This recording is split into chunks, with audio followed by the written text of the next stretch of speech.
Hello mga kababayan, Divina Apostol po.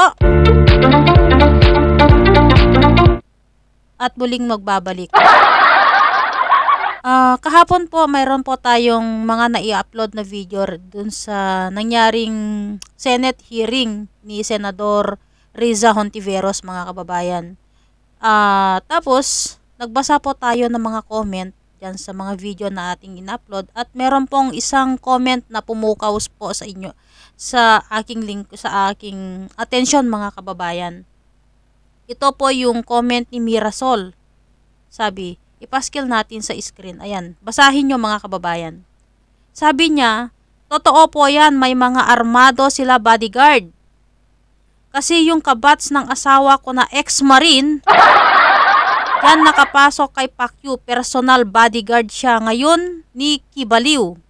At Armalite yung baril niya ginagamit, pumunta sa amin sa Pangarap, Caloocan City pa kami nakatira. At yung asawa ko, gwardiya sa Araneta. Marcos, gusto niya sana na isama sa pagtatrabaho dyan kay Pacquiao. Mabuti na lang na hindi siya nadala dyan o kaya hindi kami nakapasok dyan. Sana baka nangyari sa amin yan. Nakapag-attend din ako dyan sa KOJC nang imbitahan kami nung mag-anniversary sila. Grabe, masyado humingi ng abuloy. Napakaluho, 5 beses kabigyan ng sobre. Puti, kailangan hindi bababa sa 100 peso. Ang laman ng isa.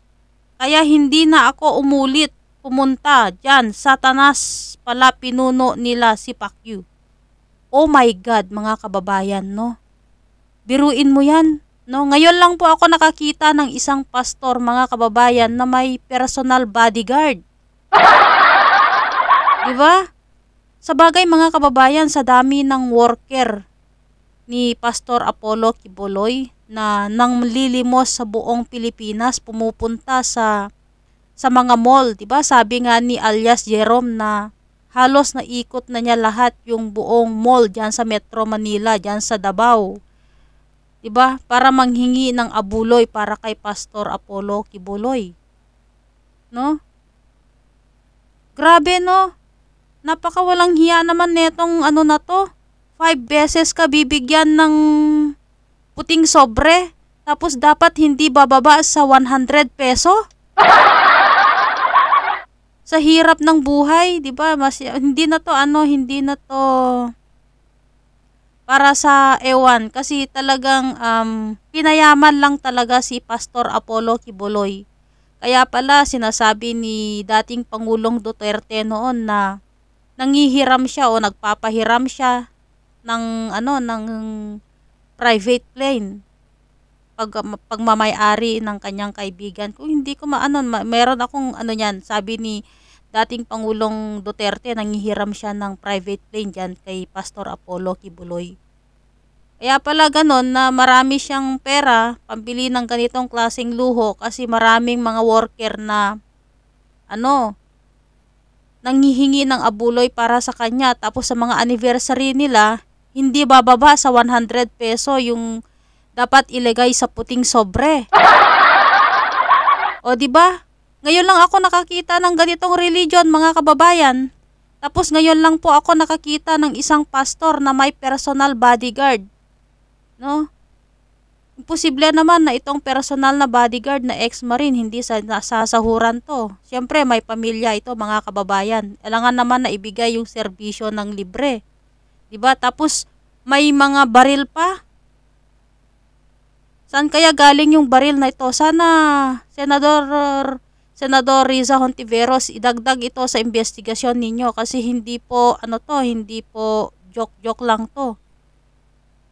Tignan nyo to kung totoo tong sinasabi ng isa sa ating mga komentor kasi nakakabahala to mga kababayan, mga kapatid. Na parang parang kung sino-sino na lang yung nagkakaroon ng mga baril diyan sa atin. Kaya pala diba? Sana maimbestigahan ito mga kababayan, no? Kasi hindi po hindi po nakakatuwa na isang tao na ginagamit po yung Panginoon no? Sinasabing anak ng Panginoon, glorified na raw siya, ang daming kaek-ekan na sinasabi, tapos ito'y nakikita mo, no, na mga kaso ng re-rape, no? Sabi niya, pinaaral, pinakain, tapos ano yun, hinuhubaran. So, yun lang po mga kababayan, no? At maraming salamat.